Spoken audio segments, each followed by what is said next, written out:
President Cyril Ramaphosa has acknowledged that the government is 30 years behind in creating a plan for early childhood development.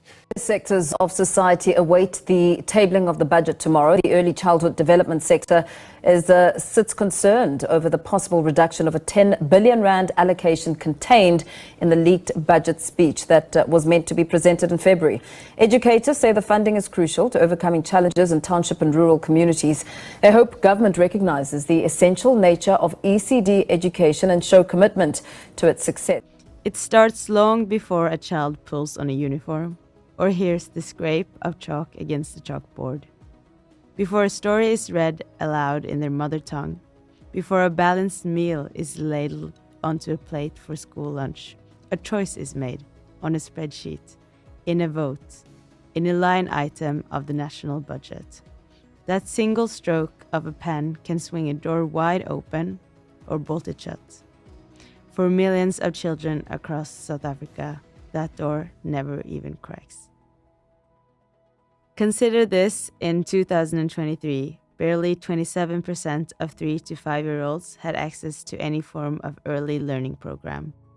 1 in 4 children under 5 was stunted by chronic malnutrition. And despite education taking one of the biggest bites of the budget, more than 70% of grade 4 learners still can't read for meaning in any language. These aren't statistics. Their future being shaped or stalled by the quiet, invisible hands of fiscal policy. So when we hear phrases like economic recovery, sustainability, or investment priorities, the question we must ask is, for whom and at what cost? Welcome to Our Voice, Our Future, powered by Breadland Africa. We're your hosts, Eirik and Solveig. And today we are tuning a spotlight on the cost of the future, how government budgets and economic choices shape the lives of the youngest citizens, and how we can make children visible in the boardrooms, budget speeches, and balance sheets that will define the next generation. We're joined by Kelly Morkel, an impact strategist, change catalyst, social entrepreneur, and self-published author with a passion for unlocking people and organizations' heart impact to drive meaningful, lasting change. With experience across the private sector, government, nonprofits, and social enterprises, they bring a rich, interdisciplinary perspective to every project. Today, we'll unpack why children remain invisible in economic modeling and how that must change. All right. I'm just gonna... Should I just kick it off right away? So I just wondered, why do you think that children are often left out of the national economic conversation and budget models? That's a loaded question. But I honestly think that they I don't think necessarily that they are left out, simply because they cater to education, they speak about things. I think the biggest thing for that is I would rather ask, are we actually targeting the needs of the children? So if you look at, the budget speech, or, we know what has been said, they're contributing to the schools, they're contributing to ECDs, which is a big thing. And even in the donor space, I'm not too sure, like 2 years ago, it was very about matriculants and all of those things, and now donors has moved towards ECDs in that sense. So similarly, there's a more focus on foundational in that sense. So with regards to navigating in terms of funding or even like allocating funds for and them being part of the conversation, I think it's really, are we looking at the basic needs and are we aware of what the basic needs is with regards to children and the education space? I don't know if you want to unpack that some more. Yeah. Could you maybe give us like more exact example of this, or like? Yeah, I realize. So for me, if I look at the budget speech, they say they're contributing X amount. Okay, I don't know it offhand, so I'm not good with the numbers, but they're contributing. But when we look at, I'm not too sure, you guys, do you know of Maslow's theory of law? Maslow's theory? Mm-hmm. No? No. Yeah, okay, cool. I'll break it down. So Maslow's theory, it's like really this the pyramid. Pyramid, of course. Yeah. And then it's like the basic. So you have your basic needs, your safety, your all of those things, place of belonging, and so your needs. You should know it really well. Caught us off guard, I guess. You guys paused, so don't worry. So in terms of Maslow's need, if we think about the first one in terms of food, I need food, I need nutrition in order for me to obviously learn and develop and grow. And within the South African context, we focus on first 1,000 days, where it looks at the first 2 years of a child. And so, one, in the budget, are we focusing on that basic needs? Are we focusing on the safety aspect? And so we're looking at the environment itself. So when we're speaking about the environment, it's the infrastructure. So do I have water and sanitation? Do I have like proper windows? Do I have gates around? And then also the safety within the environment. So we look at these basic necessities before I can even learn something in that sense. And then additional variable is the teachers. And so are we actually, looking at the teachers and their needs itself? And so we have this money, this quantity, but what does that actually mean in instance of practicality and implementation of that? I don't know if does that answer your question just in terms of an example? Yes, but I wonder, you say that they're not, they are focusing on the children, but they are not prioritizing the needs of them. But what are the money and funding going to otherwise? But that's exactly. That's exactly what I'm saying. So we breaking it, but are they breaking it down? Is government breaking it down? And this really comes into collaboration, and co-laboring together. So part of my experience is I've been in government, both national, provincial, and local. And so I've been in the health industry where we have to work with education, or, we have to work with the nurses or all of that. And so you see there's different crossovers where there should be, but there isn't. And so I am not speaking to education from health, and health is not speaking to infrastructure. And so when I say about the basic needs, are we actually collaboratively targeting the needs of the children in that sense? So that's where because I've been in government, are we really working together? And is the budget actually talking towards, are we working together, or are we duplicating money? And maybe that's how money is going missing. I don't know what's happening. I'm just, South Africa's, it's all over the media. They always speak about it. But that is just, is it aligned? Because we have education, we have health, we have transport, we have all of these infrastructure, but where is the crossover taking place? And so I look at the budget speech and me was like, great, you're allocating funds, but how is that funds actually being utilized? Just think about systematically in terms of South Africa. And if you look at apartheid, how certain money was allocated for this and that in terms of color. So there's already a stigma of silo approaches that we innately have because of our past history. So you bring it into a government or even in a corporate, it doesn't matter, you have to change the culture within it. So now we're not speaking about money anymore. We're speaking about people, we're speaking about culture, we're speaking about systems. And for me, South Africa has beautiful policies. They really have great policies, but it's not being implemented. What would you say is the link between earlier childhood development and long-term economic and societal outcomes? I was like, it's such a big... It's a big question. No, it is a big, because ECD is linked to social, ECD is linked to economic. For me, the first thing that comes to mind are teachers, are the caregivers. And so when we look at them, are they actually capacitated to the right level in order to bridge that gap? And so I think in a, again, I'm just speaking in a South Africa context, in a Cape Town, Western Cape, because that's where I'm from, and I've also worked a bit in Bloem. So just in terms of dynamics, is that are we capacitating the ECD educators, if I can say it like that, or managers or owners, first of all, that they are running a business? So a friend and I, we often speak and we say that in South Africa, we need to make money, obviously. The economy is not that great. A lot of people are struggling. And so everything is hand to mouth. When we speak about hand to mouth, it's literally what I'm earning right now in my business. It's literally going, I need to eat. And so when I start, and because of my experience within the community, ECDs pop up like babies. I'm sorry for the pun, but I mean, it pops up like babies, simply because there is a gap. So an ECD generally starts from a day mother. So day mother is like, I can have 5 to 6 kids, and then they charge a fee, and they're like, hey, wait, I can make money, there's more. So now I increase, and then all of a sudden I become a ECD, and I'm charging money, and it's great. But if I can't work with a 10 rand or 100 rand, how am I going to work with 1,000 rand?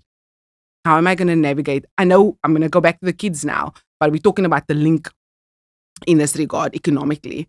And so I almost want to say, are we, the ECD institutions, like, first of all, stewarding their money correctly and bringing that over within not only the children, but the communities? Because if I say, for instance, I'm paying, say, 3,000 rand for my child to go to a creche, he better have a meal. He would have outside, play area, inside play area, extramurals, because that's a lot of money every month, It's like, it's almost like varsity fees in that instance. So there's that, the institution itself, and then linked to the community. But then are we actually bringing that over to the kids? And I have 2 nephews, and they have market days. And so market days, the parents, they have to make something literally out of like recyclable materials they can't buy, but they have to make it. Not necessarily recyclable, but make it themselves. Bring it to school. They have a table set up. And I'm telling you, some of the parents go all out to make a stall and everything very fancy. And then each class gets to come and buy, but they give them these cards. And they bring card machines and they tap. The parents is already, pre-hand bought everything for them. But the concept of, I can look what I want, it costs something, I'm going to buy it.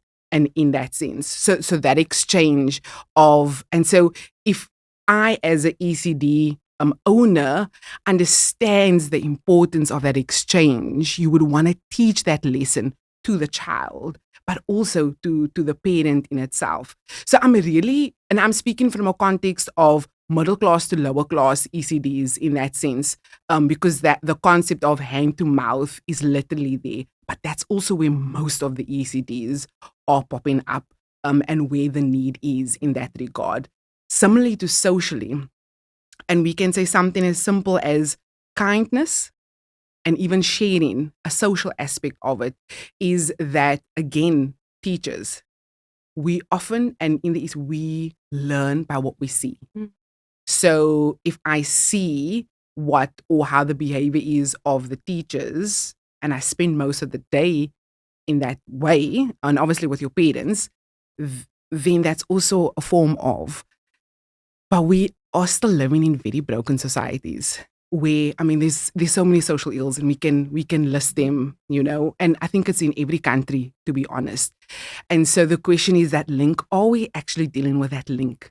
Because everybody always says the kids are our future, but if the present is broken and not being capacitated, how are we supposed to invest into our children, which are the future? Yeah.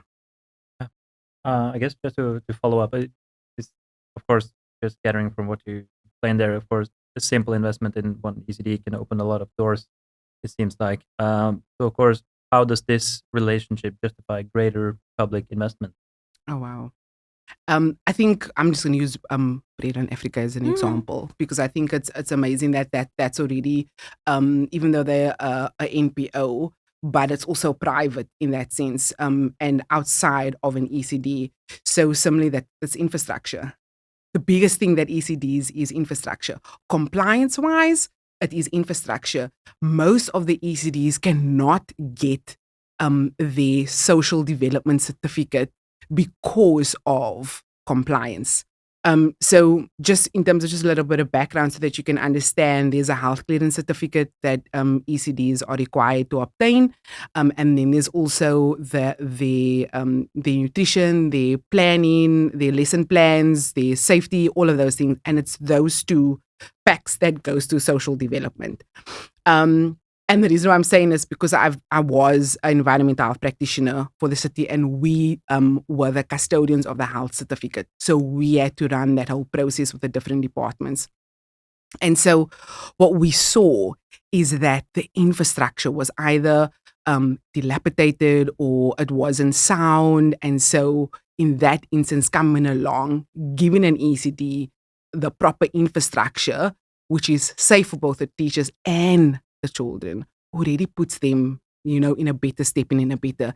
And sometimes that infrastructure might be a safe haven for a child. We don't understand, we don't know where they come from, we don't know, their homes and the environments. And so if they come every day to a sound, good, wholesome structure, that's already contributing to create a safe space for the children. And again, to the previous question about the social, that link, infrastructure can also be a link in that regard. And also, just to follow up, I really agree with this because of what the last part you said about the teachers also being kind, and the children's observing what they are doing, and also the teachers being able to be in a good environment will also affect how they appear. So that it's like a vice versus 100%. And we observant. Yes, and we forget that in terms of EQ, we think everybody has it.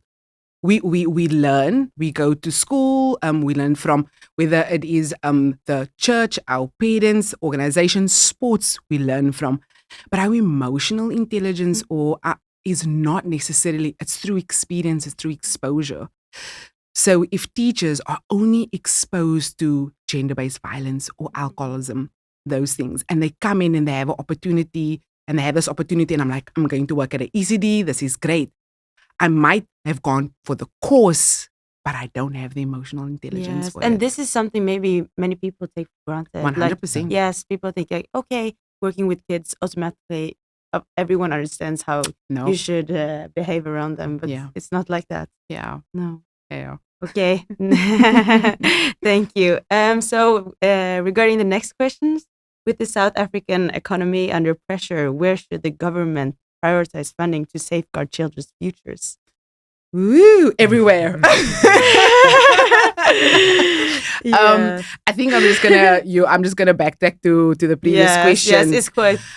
Is that there's quite a few things. I think the biggest thing is first in terms of the capacity building, and I think it's capacity building for the ECD teachers itself. I think that is where we can start with in terms of investing, and really investing what the need is. So if we know, and I'm also, because I'm a semi-researcher, I'm also very much, let's do the research. And I think the biggest thing is we don't have a lot of stakeholder engagements where we can sit with a group of ECDs and a group of politicians and then also bring them together. I mean, in an ideal world, oh my word, that would be great, bring everybody into the room and be like, or say, hey, this is the problem. How can we address it in that sense? So for me, it's really starting with that capacity building. And I'll just share a bit about, when I was working in government, is that we hosted these workshops because we went in and we said, what is your need? What do you need to know to make your ECD better? To understand what is it. And so we hosted workshops, and it was compliance in terms of what they needed to comply from a safety aspect. So the fire requirements and understanding what they need and why they need is so important. You can tell someone that they need to do something, but if they don't understand why they need to do it, they won't do it. They won't make that change. And so the same thing with the kitchens. Something as simple as understanding that they actually need to have a door or a gate, that the kids can't come into the kitchen area because it's dangerous. And again, that's what they do at home, but it's not their kids. They need to understand that. So we did workshops and we obviously educated, and then they're like, we need nutritional planning.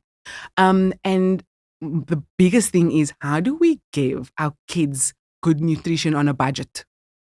That's a good nutrition on a budget. And so we brought the dietitian in. She put some meal plans together, explained, the different types of food and what they can substitute protein with in that regard. And it was great. At the same time, part of our responsibility was to prevent the spread of diseases.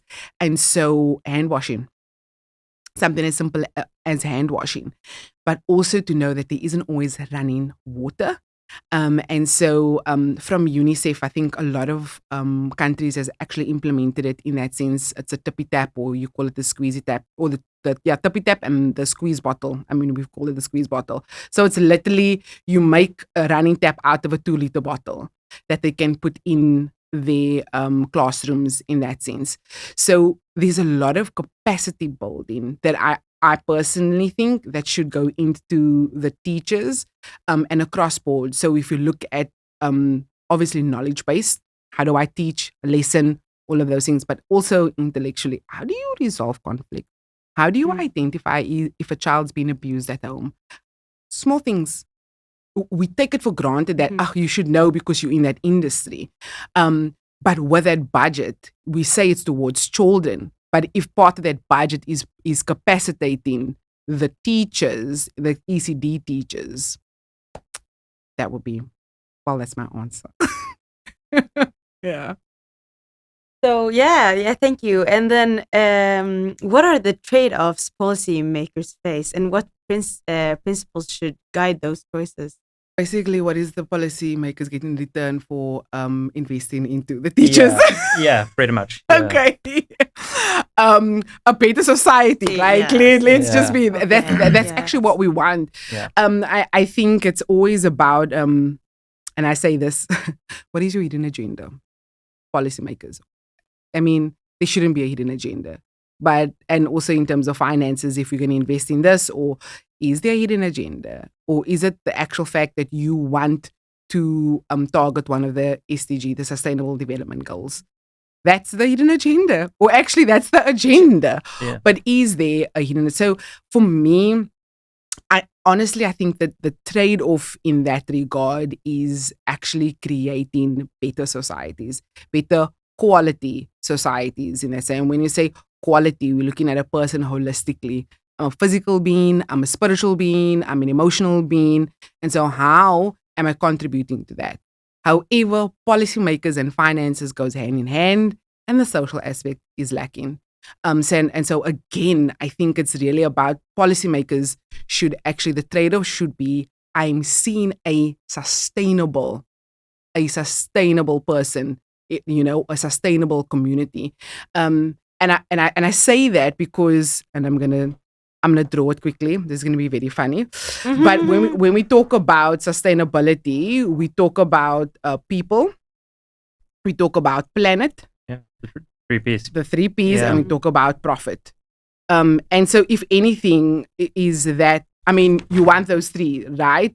So, I mean, in essence, we want that sweet spot, I would like to call it, in terms of the policymakers, they want to create sweet spot communities in that sense, because I'm writing a policy so that people can advance, so that the planet can advance, and so that profit in terms of finances can, advance in that sense. And so any sort of, even compliance, if you think about it, I'm literally, I'll use a kitchen, for example, because I know the food industry very well.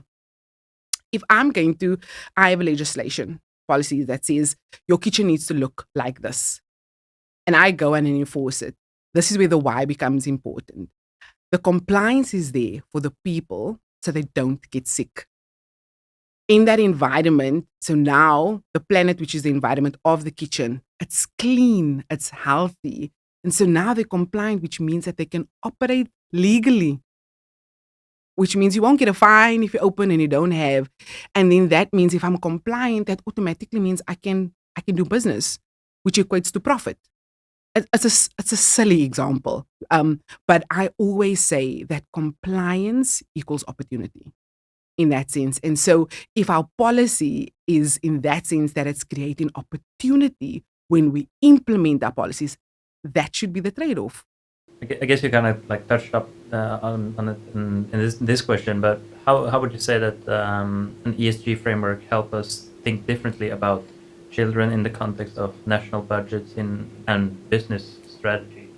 So I love this concept, this framework. Absolutely love it. And so much so even circular economy, which I also love the concept. And I think the biggest thing is that we need to stop understanding that it's just a framework, but actually implement it. And I think that's the biggest part, and that's what we need to answer is, are we implementing it, and how can we implement it within our organizations, in our businesses, so that when it comes to the point of, listen, it's here, the legislation is here, this is how we need to do it. So I'm just going to give a few examples. So when I heard about circular economy, we're going to start with the E. The circular economy, that's part of the E in ESGs. I'm a self-published author as well, and I run workshops and everything. And one of the workshops is very much vision boarding. And so obviously it's magazines, you're cutting and you're pasting, and there's a lot of paper that is being wasted. And I'm like, I don't want to throw this paper away. Like, I don't want to just, I have to recycle. What can I do with it? And so because I have merchandise, I have my books, I have bookmarks and earrings that I sell. I'm like, can I make packaging? Like, can I, make packaging in that sense? And so with my dad, I tried to pulp paper. So I don't know if you've ever seen pulp. Literally, paper, you shred it, small pieces in water, literally, and then we created a frame out of wood, and then this like a chicken mesh, but the very fine ones. You kind of just shake it off, and then it's paper. You pulp paper. And so we trialed in terms of making packaging so now I'm making packaging, which means that I'm going to reduce my inputs for my business, because I'm not buying packaging, but I'm also taking waste from a service that I offer, and I'm putting it back into the product in that sense. So now I'm taking circular economy and I'm making it practical for me. Yeah. So back to the ECDs, if you have a workshop with regards to that, and a lot of people, in South Africa, there's dumping sites. We all have dumping sites, but there's also dumping spots where our communities are just throwing their waste away, and it's polluting our environment. And so as an ECD practitioner or owner, what am I doing with that? Can I take it back into my lesson? Can I take it back into my veg garden? Then can I have a campaign where I'm in middle to low class communities and say, hey, everybody needs to bring 5 bottles every week or every day. Because, that 2-liter plastic bottle is going to be in that house, because there's going to be a barber shop around the corner, and same thing with something as simple as your egg cartons, the board trays that you have. There are so many activities, fine motor skills activities, color activities that they can use. But now we're saying we can't say that we don't have resources, because now we're utilizing what's coming from the community. We're using it and going back into the ECD that we can use to educate our kids. And so now waste becomes a commodity. Yeah. And so now we're literally just changing the concept of that for a child, because adults has waste is waste. I'm going to throw this bottle away. I'm going to throw this plastic away. But now by an ECD changing its model of bringing waste in and asking for waste, and showing the kids what they can do with it, and them learning, you are now changing. Again, to the policy, that's the trade-off. Yeah. Because I decided to capacitate my ECDs. And that's only the E. Yeah. That's only the E yes, in yes, that regard. So that is, and automatically now you're creating a business-minded, a slight shift in terms of the owner and the teachers. And like I said again, creating that model in that sense. I was it just is. wondering, you're speaking like, okay, we have to implement the ESG, and you were mentioning like, okay, in Europe, in the US, they're already like on their way, they're good at implementing it or in the process of it. How long do you think it would take for South Africa to get there, or like their state in implementing it right now? Yeah, I think they won't implement anything until it's No. legislated. Like yes. once the document is there, it's signed off by the president, and great, and now Yeah, you must okay. do it. Yeah. But for me, I say take a step back. We see what's happening. We can see the advantages that it actually has. And so why can't we start, and this is again in terms of government and the public-private, our NPOs is to assist businesses, so SMMEs, your NPOs, your ECDs, in terms of understanding what it is and how can I implement it. So ultimately part of ESGs in big corporates, they are going to want the suppliers to have ESG in the company, some sort of ESG principles and frameworks. The same thing, it's probably going to be linked down to the corporate social responsibility. So now I'm a donor. And I'm like, what are you doing? Do you have some sort of ESG practices? So why are we waiting until then? Why can't we start now? And this comes back to the public-private partnerships, is that government is not going to do that now because nobody signed off on it. Why are we investing in time that we don't have because there's so many things that we're not getting to because we're under-resourced with people and everything. So they're not going to focus on it. So this is where the public-private can come in and start capacitating. And it's something as simple as having I'll speak for instance, a couple of years ago, I was involved with an ECD conference. So I helped organize it, put it together. Over 120 ladies came. Well, I say ladies because majority of ECD owners are females. Sorry, guys, if you are out there, I'm sorry. But in that regard, over 120 showed up. We had breakaway sessions with regards to HR, compliance, nutrition, all of the things that we knew because we did that basic needs assessment of what is required. Why can't we host in that gaps? So we're looking at ESG and like, what are the basics that is required that will elevate, the education, that will elevate the education, the experience, the social aspect of it in that regard. So really making it in that sense, like again, so back to your question is literally we can start now. And this is where we say public-private comes in with the various organizations, both business and education and even health to a certain extent. No, to a whole extent actually, because if you have a sick child, and nurses, and you need your vitamin A, you need your polio, you need all of these things in order that's linked to the first 1,000 days. And then when it comes to that, we need to implement it. We're already on our way. That means me as a supplier that wants to tender for a corporate, then I'm already on my way. I'm like, not, oh my word, what do I need to do? And there's 10,000 things that I need to do. And all of a sudden I'm at the back, I'm at like 2, 3, 4, 5 steps back. Because now I have to do all of these things that's going to cost me money. So if I'm starting out as a business or starting out as a NPO in that regard, and they say, hey, listen, here's this framework, even with regards to the theory of change. I mean, we spoke earlier on, sorry guys, you missed out on that conversation, but we'll just jump back into theory of change and we say, my theory of change, my outputs, and my outcomes linked to my impact. How is that contributing to the ESG in that sense? And so that's why I said in the beginning of the question is, are we educated? Do we actually understand it for what it is?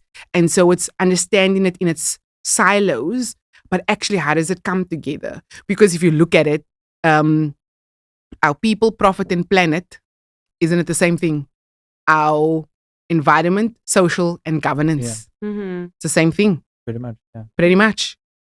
I was just wondering, do you see that kind of course, if there's more of some business owners maybe having like a more conservative view and focus mainly on like profit, and they don't take account of the other two, and how they may be running away with some of the profits, and how that, because it's a part of like a mental shift as you went through earlier, and how can you navigate this? Yes.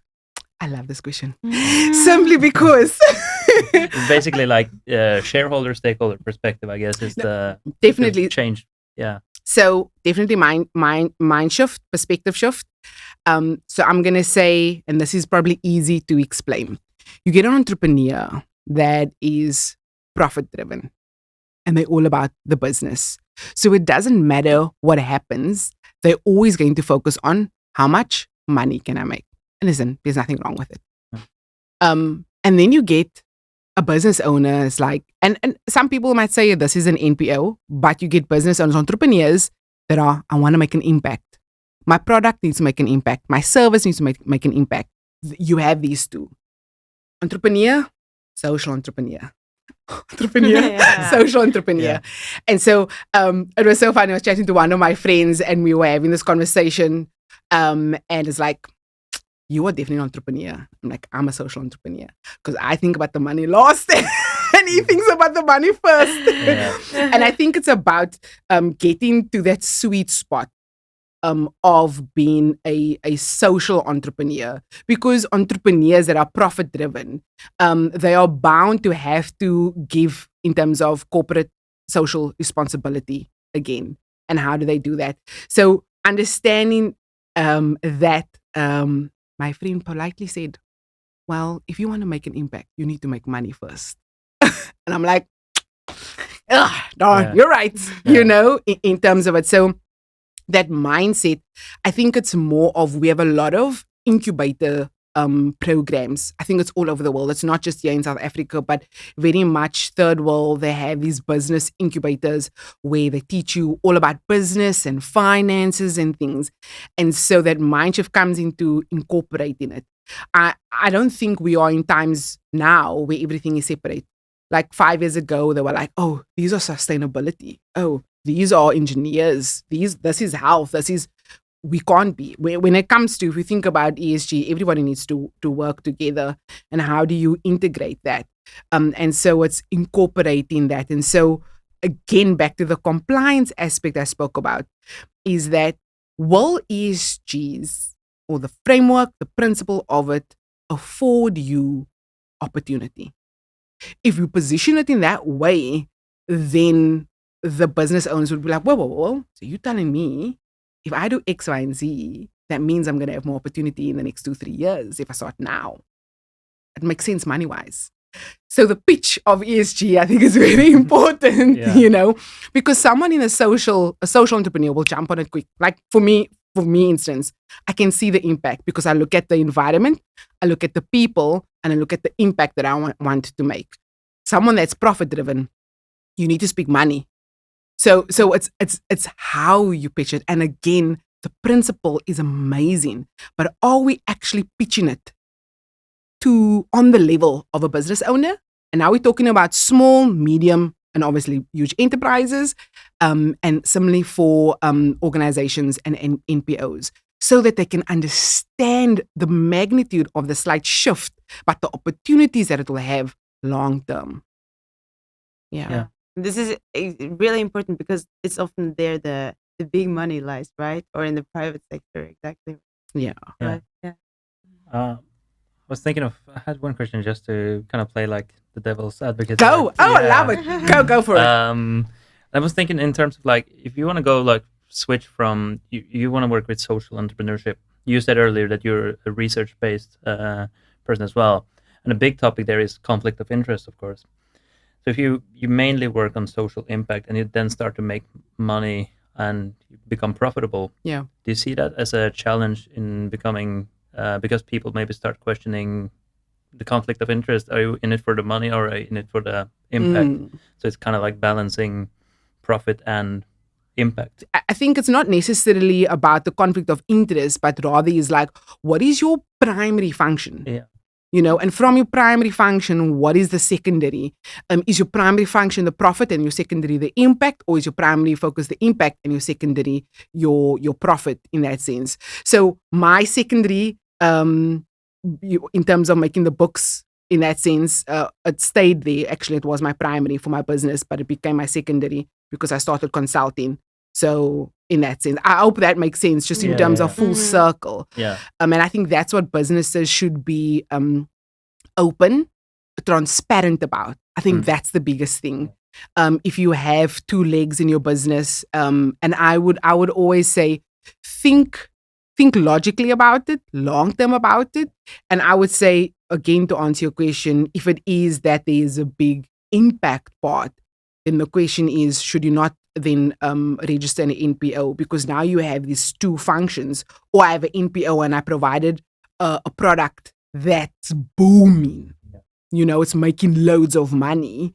And now you're like, but this is amazing. This is a whole business, because I need to sustain it. So now you can say, and it's like a deal. Now I have an organization that's both a PTY and an NPO, and it can run and function like that. And the one can feed to the other. Yeah. A simple example is when you register your business, they say who has the shares in it. Your NPO can have the shares. Yeah. It's legal, from that point. But we also don't know about it. If we don't speak to people, if we don't engage, if we don't go to conferences or workshops, we don't know. So something as simple as the ECD, compliance affords opportunity. Yeah. I guess just to follow up, how can investor and private sector actors be a part of the solution in making these frameworks truly accountable? There's so much, but I think boils down to that basic needs analysis, like I spoke to you about earlier on. First of all, I know that all private sectors, they have their own principles, their values, and so normally when they do sponsor or fund, it's in line with those principles. And so I think it's more of what that linked to what area, what community do you want to do, and then actually finding out. Let me say, private should do their research in terms of what the community needs rather than what they think the community needs. It's a big difference. And because, again, and this is the dangerous thing about research, is that we can do the research and be on the outside, but you have not lived in that community. And so you might think that the what they need is more shops, for instance. But actually they're like, no, what we need is you to show us how to catch fish. Don't give us it. We want to learn. Yeah. And so I think it's so important that there should always be that stakeholder engagement approach before they invest. And this is again where the civil societies and the NPOs comes in, that are on the ground, that are working and saying like, okay, this is, what is it? And that's again linked to the impact. And so I would say that is the link that needs to come in place in that regard, is really truly like, what is the need of the community? Because if we invest in something that we think the community needs, a year down the line, it's going to mean absolutely nothing. Yeah, thank you. And then for the last question, if you had 60 seconds with the Minister of Finance before the next budget speech, what would you say about investing in children? I think I'm more asking questions rather. I'm like, that 60 seconds, I'm like, I'm going to sound very controversial. I'm going to use that 60 seconds and I'm like, Minister, who are we investing in? Are you investing into your future or the children's future? I would actually just ask him that and let him ponder. Because we say we're investing into the children's future. We want to build legacies. But actually, if you think about the decision making, are they making decisions for their own legacy or for the children's legacy? Yeah. And the children's are the future. So correct. Yes. Yeah. As we have heard today, children may not sit in budget meetings, but they live with the consequences. Investing in early childhood development isn't just good social policy. It sounds economics, smart governance, and a moral imperative. Thank you, Kelly Morkel, for helping us understand the cost and opportunity of shaping a future where no child is left behind. To learn more about the work Breadline Africa is doing to support early childhood infrastructure and advocacy, visit breadlineafrica.org. If you want to take action, share this episode, tag your local representatives, and ask them how children are represented in your country's budget. Use the hashtag #OurVoiceOurFuture to join the conversation. Until next time, thank you for listening.